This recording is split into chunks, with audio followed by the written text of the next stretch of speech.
Bueno, para esta semana pues vamos a estar viendo otros elementos de control. En este caso es el Silicon Control Rectifiers, abreviado SCR. El símbolo es este que están viendo aquí y tiene pues tres patitas, digámoslo así. Ánodo, cátodo y ahora se le añade otro nuevo, un gate. No vayan a creer que se va a ver como un diodo normal con una patita ahí, como una protuberancia más. No, en este caso ocupan este encapsulado. Ya lo hemos visto varias veces en transistores, ajá, y no es exclusivo de los transistores este diseño, sino que lo ocupan varios otros, pues porque permite acoplarles un disipador en esta parte y así disipar más potencia. Así que aquí tenemos el datasheet y ya vamos a estar viendo algunos datos de interés. Como les repito, ajá, estos dispositivos son capaces de controlar cargas que demanden bastante potencia y para, para aplicaciones que requieran, no sé, industriales, donde se requiera ajá, controlar pues grandes cargas. En primera, un transistor, si nos recordamos allá en las pruebas en analógica, ellos tenían un voltaje de caída entre el colector y el emisor, que era alto en varios casos, ahí dependiendo ajá, de cuánto se excitaba la base. Pero en este caso, pues al tener que es como un diodo, el voltaje es fijo y mucho más pequeño. ¿Qué quiere decir eso? Que él puede transportar mucha más corriente por la disipación de potencia que él posee. Porque recordemos que potencia es igual a corriente por voltaje. Allá en el caso de los transistores, pues ajá, teníamos eh, un voltaje de colector emisor bastante alto, llegando ajá, a valores parecidos a los de una fuente. Pongámoslo así, digamos, una fuente de 12 voltios, pues él podía llegar a consumir entre sus terminales eso. Y digamos que maneja una corriente de 5 amperios, pues tendríamos 50 watts de disipación de potencia. Para un transistor, hablando ahorita, ajá. Pero en este dispositivo, pues la caída de voltaje anda entre milivoltios, 0.7 milivoltios. Es como un diodo. Sí puede llegar a tener una caída mucho menos dependiendo de la carga. Y vamos a ver ahí unas curvas. Pero en principio, la caída entre lo que vendría a ser su ánodo y su cátodo, pues es mucho más pequeña, lo cual le permite transportar mucha más corriente. Así que veamos aquí la tablita que nos dice. Nos dice pico repetitivo apagado, pongámoslo encendido, de voltaje. Y andan conduciendo alrededor de 50, 100, 200, 400, dependiendo del modelo, hasta los 800 voltios. O sea, se comporta muy parecido a lo que mirábamos en un diodo normal. Ahora tenemos la corriente RMS, que si ven es bastante alta. En los otros diodos comunes que mirábamos, los negritos, los chiquititos, pues andaban de entre 1, 2, 3 amperios como máximo. Ahora si se fijan, tenemos 16. Promedio de corriente, pues ajá, digamos que es una corriente continua, este dato. Y aquí hay otro dato. Para un medio ciclo, una onda senoidal de 60 Hz y una temperatura de juntura, o sea, ya interno, de 90 grados. Él puede soportar hasta 160 amperios, o sea, ya estamos viendo que es 10 veces más que la RMS. Eh, pues estos datos ya, eh, pues para una aplicación mucho más concreta, sí se podrían llegar a utilizar. Esto es que el tiempo que se puede llegar a dañar él debido al tiempo expuesto ante una corriente grande. Así que obviemos eso por ahorita. Y aquí tenemos otro dato, que es los nuevos que le estamos introduciendo, el gate. Es de 20 watts. Ya vamos a ver qué es lo que requiere él para estarse activando, porque ajá, ahorita no les he mencionado cómo ellos funcionan, pero ya lo vamos a estar viendo en las simulaciones. Pero tengamos esto en mente, que ellos consumen 20 watts máximo en la puerta. Y 2 amperios como máximo, como les estaba diciendo, de los datos de la puerta, 2 amperios máximo. Y aquí temperaturas de operación. Así que lo nuevo que se añade en estos dispositivos es el gate. Y aquí otros datos más que para, como les repito, para un diseño más específico, pues pueden llegar a tomar importancia. Aquí hay otros que les quiero mostrar. Gate Trigger Voltage. Continuo, dicen DC. Se probó con una fuente de 12 voltios y una carga y una RL en, la, en el gate. Pues estos casi siempre los ponen como protección y la han puesto de 100 ohms. Así que está en serie a la pata esta del gate. Y tienen que consume, o sea, el voltaje que se midió entre el gate y el cátodo, entre este y este, es de 1.5 a 2.5 voltios. O sea, son voltajes pequeños. Y ya vamos a ver que en específico en la simulación, pues se andan cumpliendo esos datos. Aquí tenemos la curva característica de este. Tenemos que en directa nosotros aumentamos el voltaje y él no conduce hasta que llega un voltaje ya demasiado grande de saturación, pues ¡pum! Cae y se dispara y empieza a conducir. No es como la del diodo que él al llegar a los puntos 7 empezaba a conducir. Porque, esa patita extra sirve para activarlo. Entonces, ya sea que se supere el voltaje que ellos pueden bloquear, por aquí lo dice, o que se le aplique una corriente al gate, ellos se disparan. Y en reversa, pues va a trabajar idéntico a un diodo normal. Otras curvas, ya pueden leerlas así, son bastante explícitas en lo que muestran. Temperatura máxima del case y la máximo corriente que pueden ellos conducir.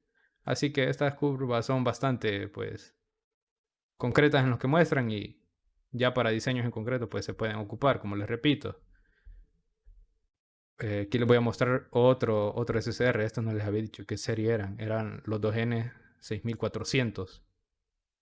Prácticamente se nombran igual que un diodo normal. Así que creo que no hay más que decir sobre esto. Solo les voy a mostrar otros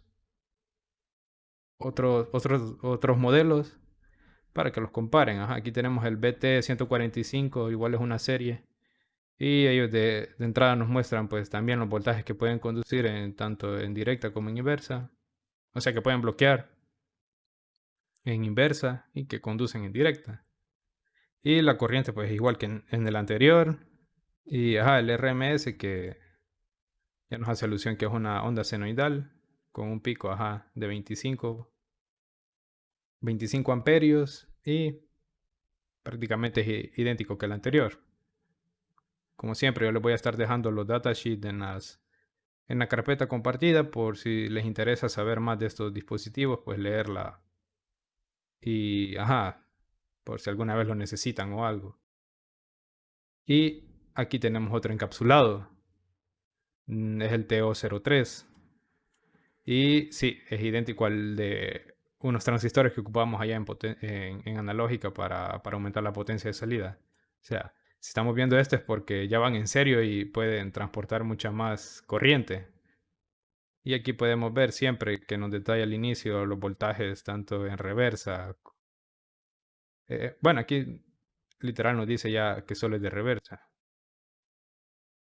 Pero la corriente en directa anda 25 amperios, ya anda que 9 amperios más que la anterior. Así que sí, estos sirven para controlar cargas muy demandantes. 25 amperios no es chiste. Y más con voltajes tan altos también. Siempre para el gate, pues 5 watts y él se activa con 10 o 5.0 voltios. Ya vamos a ver qué es este dato y cómo no funciona. Pero aquí tenemos una de las tablitas de otro tipo de SSR.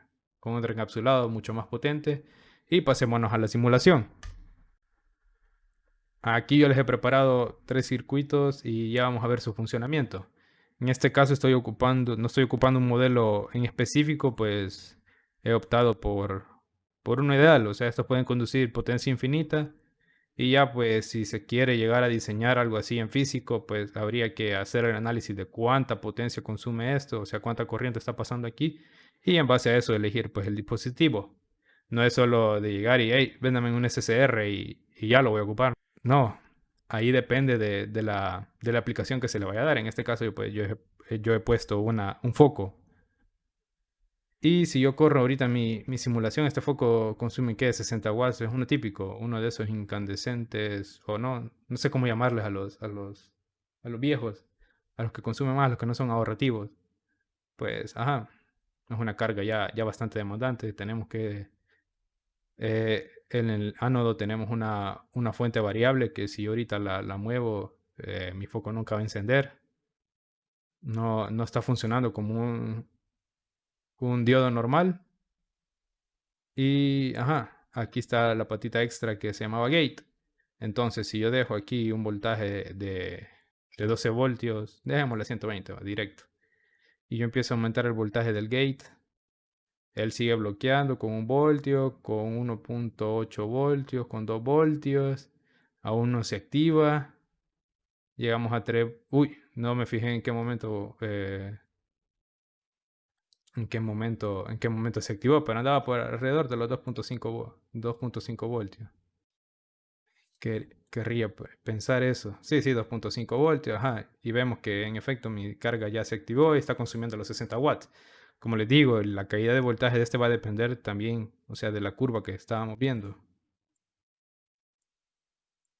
Donde estaba más detallada, creo que en este primero, sí, aquí. Y aquí tenemos a una pequeña caída de voltaje que él consume y ya vemos que en este caso, que es el ideal, pues prácticamente no está consumiendo nada. Que microvoltios en este caso. Y no sé si lo cambio por un modelo ya en concreto como este, pues me vaya a consumir más. Pero ahorita, ajá, en este ideal, vemos que al yo sobrepasar los 2.5 voltios en el gate, pues se activó y empieza a conducir. Ahora, ustedes podrían ponerse a pensar de que si yo quito el voltaje en el gate, este me va a dejar de conducir. Y veamos qué pasa. Yo lo tengo ahorita a 0 voltios y mi, mi SSR sigue conduciendo. Y esto es porque... Uy, ya estamos aquí con las notificaciones inoportunas. Las vamos a desactivar. Ahí está. Y ajá, ustedes podrían ponerse a pensar de que al yo dejar de alimentar el gate, pues este dejaría de conducir. Y no, recordemos que en este caso tenemos un arreglo interno como de 2 diodos en serie, como un PNPN. Y él está bloqueando porque en medio pues no se ha llegado a una saturación de electrones que haga que conduzca. Pero al momento de yo alcanzar el voltaje de umbral en ese, en esa unión de en medio, pues empiezan a conducir y hasta que yo en mi fuente no llegue a los 0 voltios, no va a dejar de conducir. Si se fijan ahí, la azul es la de la carga. Entonces yo llegué a los 0 voltios, por lo tanto aquí no había una migración de electrones y ahí sí se bloqueó. Y ajá, en inversa que obviamente no va a conducir, porque él solo permite la circulación de electrones en un sentido. Así que esta es la función de él. Si yo empiezo a meterle voltaje al ánodo y no he polarizado el gate, no me empezará a conducir hasta que llegue a un punto. Él empieza a conducir, se queda bloqueado y yo lo puedo desenergizar del gate y él va a seguir conduciendo hasta que mi fuente no llegue a los 0 voltios. En ese momento se vuelve a bloquear, ya sea con 0 o con un voltaje en inversa, no va a empezar a conducir. Igual, si yo no he energizado el gate y yo sigo aumentando el voltaje, pues no va a hacer nada él. Así que esa es la función de él. Ya vemos que para controlarlo es un poco peculiar y para ver más cómo ellos trabajan, pues les he preparado otras simulaciones. Aquí tenemos otra. Este dispositivo de aquí, pues es uno que tiene ya internamente el multisim y lo que hace es con una formulita, quiero ver si se las puedo mostrar. Pongamos una página de Word. Entonces tenemos la fórmula que sería el tiempo de delay, o sea, el tiempo en que él tarda en, en activar la salida, o sea, su trigger. Tenemos, voy a poner aquí en super gigante la fórmula, en 48 y tiempo de delay. Va a ser igual al alfa que tenemos de este dato, por eso es que aquí tenemos otro voltaje, y alfa entre la frecuencia de mi onda, porque él detecta una onda aquí de entrada, también tiene la fase más y fase menos, así que él está tomando datos de esta onda. Entonces tenemos la frecuencia por 360. Eh, este igual hay que ajustarle aquí en los parámetros la frecuencia a la que va a estar trabajando y si fijan yo la tengo sincronizada a 1 y 1 en este caso. Porque ajá, la simulación pues si la tenemos a 60 se está moviendo mucho, pero ajá. También tenemos un ancho de pulso, en este caso tenemos 20 grados. Por ahí en un datasheet decía que ajá, él requería un tiempo mínimo en el gate para que se active, no va a ser totalmente instantáneo. Así que en este caso yo le he dejado 20 grados. Le podemos dejar menos y no va a haber problema, pero sí va a haber uno que va a ser muy rápido que ni lo va a detectar. Así que para asegurarme yo en este caso, pues he dejado 20 grados. Y la amplitud es de 5, o sea, 5 voltios. Ya teníamos que los 2.5 se activaba, pero ajá, yo le he dado 5 porque en los datasheets decía que máximo 5 voltios permitían en el gate, la mayoría. Así que tenemos esta formulita. Si yo a mi alfa, si yo quisiera, va, que mi onda senoidal, porque este solo va a trabajar en directa y aquí sí tenemos una onda senoidal. Tenemos toda la onda que mediría un segundo el periodo de la onda. La mitad serían 0.5 segundos. Entonces yo quiero máximo un tiempo de delay de 0.5. ¿Por qué? Ya lo vamos a ver porque queremos bloquear una media onda. Y si le igualamos al alfa que no conocemos, que es nuestra incógnita, entonces aquí multiplicaríamos la frecuencia que era 1 por 360. Se me quedaría igual a. ¿Y qué es igual esto? A la mitad de 360 serían 180 voltios. Así que, en efecto, aquí tenemos una fuente. Uy, perdón, esta es la de entrada. Tenemos una fuente de 180. Así que yo la voy a dejar en 0 en este momento y vamos a ver qué pasa. Si yo la dejo a 0, pues volvámonos a nuestra fórmula.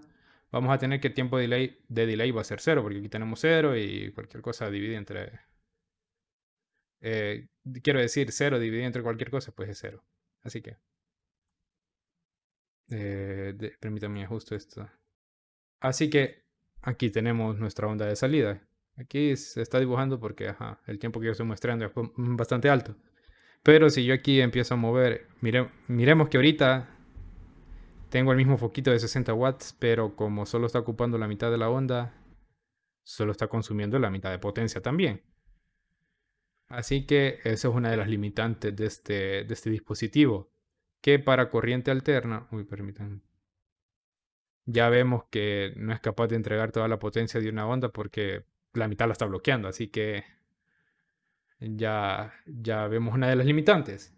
Pero, ajá, como veníamos a ver el funcionamiento de este dispositivo, pues si aumentaba el voltaje, mi tiempo de delay también iba a aumentar. Si se fijan aquí ya aumentó.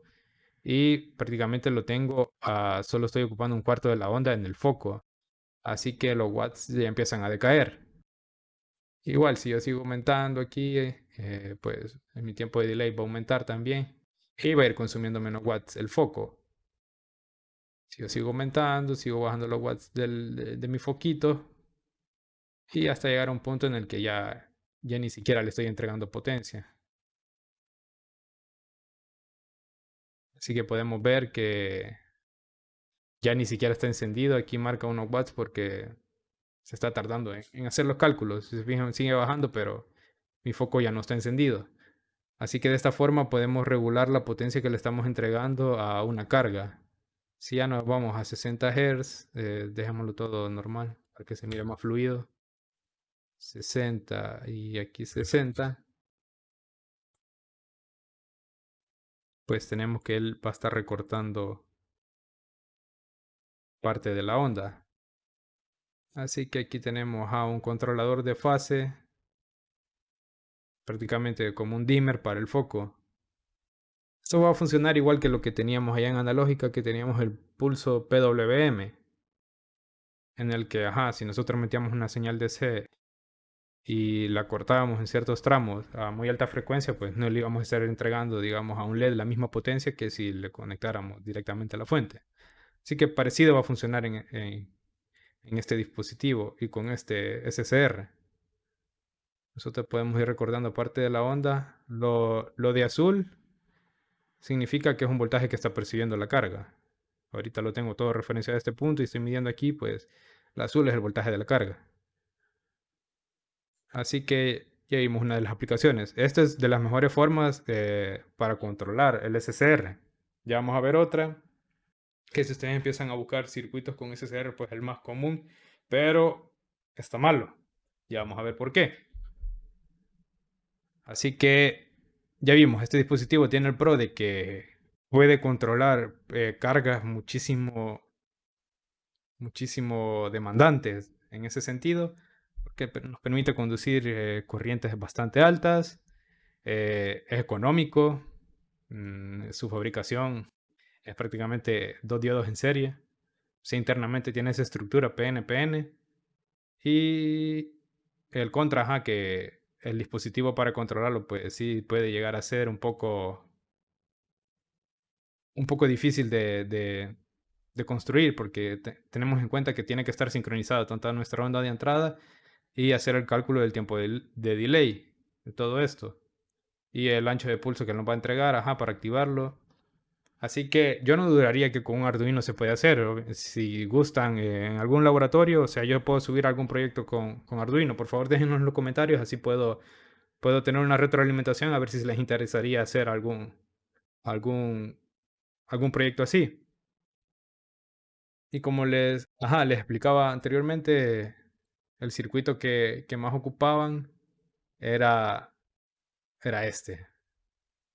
Así que ajustémoslo bien, quiero ver. Nada, tengo 100 voltios, sí, quiero, no lo tengo ni conectado.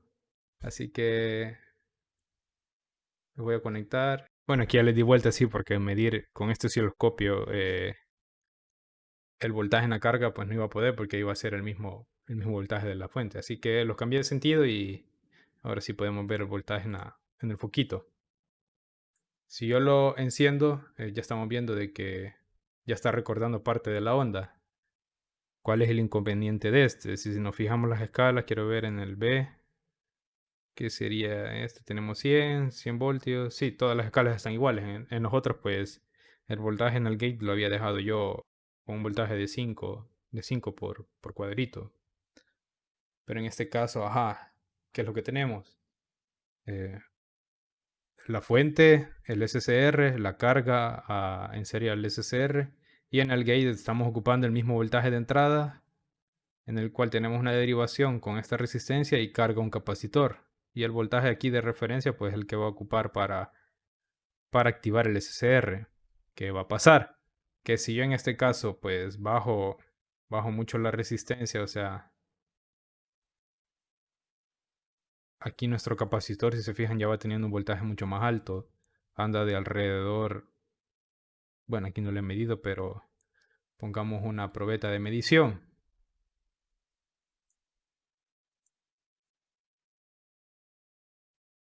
Y, tenemos un BRMS de 7 voltios. Si yo sigo bajando la resistencia y la llego a cero, aquí estoy activando siempre el SCR, pero ya tenemos que le está cayendo un BRMS también de 120. Así que ahorita, porque les dije que este iba a ser uno ideal y él consumía potencia infinita, no se va a dañar. Pero si yo pongo aquí eh, un SCR como los que le mostré en el datasheet, pues me va a mostrar un error. Y vamos a hacer una prueba con esos.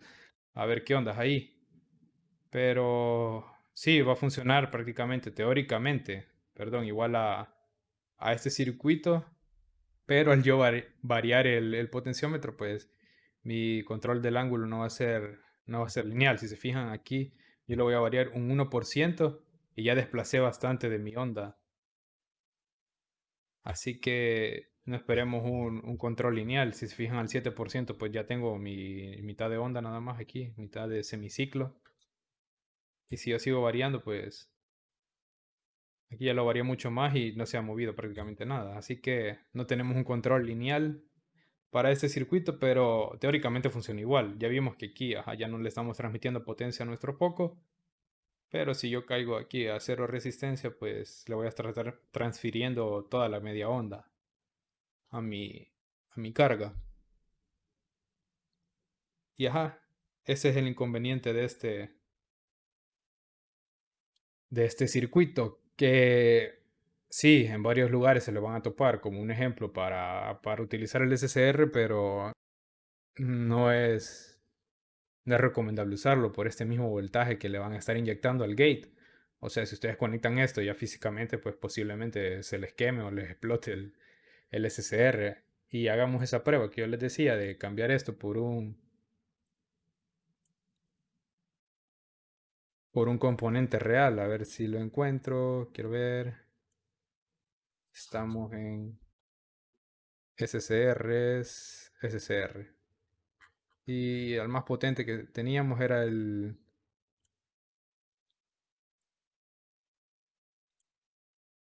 2N2573, que podía conducir alrededor de 25 voltios y ocupaba máximo en la entrada, en el gate, perdón, 10 voltios. Así que es el 2N2579, pongamos el que conduce más. 2N2579. Y si yo lo prendo, pues, bueno, en este caso está soportando.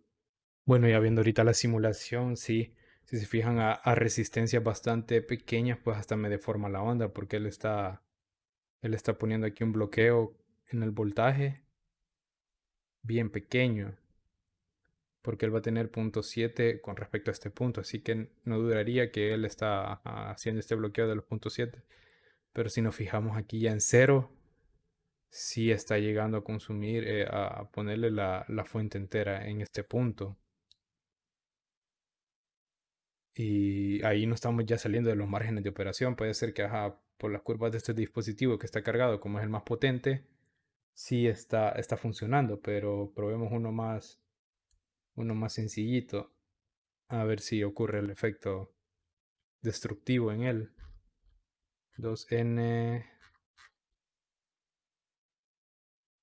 2N6400 era el primero de la serie que los mostré, que conducía solo 5 amperios. Y ya vemos que el voltaje de reversa no lo logra controlar, pero sí llegan a deformar las ondas en este punto, cayendo hasta voltaje negativo, pues ya no está funcionando como esperamos, pero es el mismo voltaje en inversa que lo está polarizando.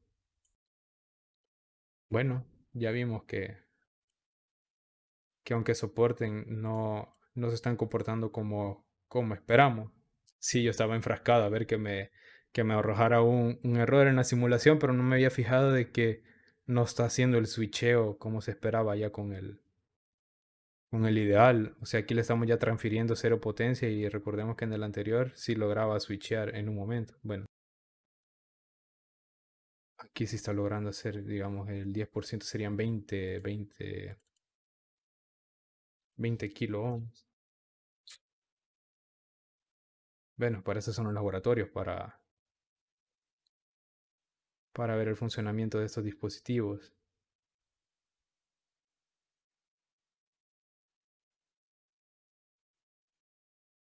Sí, ya con dispositivos reales, pues es mucho más difícil el control.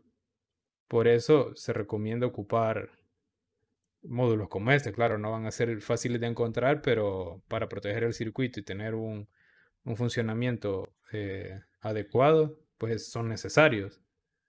Así que, como les digo, no vayan a intentar construir esto por mera curiosidad porque posiblemente lo dañen o les pueda pasar algo malo, pues. Pero sí, vemos que sí funciona, pero es más difícil de controlar. Sí, ayer que estaba intentando, pues me arrojaba errores en la simulación. Puede ser que pueden ser diversos factores. Yo no los probé en todas las condiciones. Pero sí, en teoría funciona. Pero como les digo, no es correcto porque estamos sobrepasando aquí un voltaje del gate que él no permite. Así que por algo nos muestra estos datos el fabricante.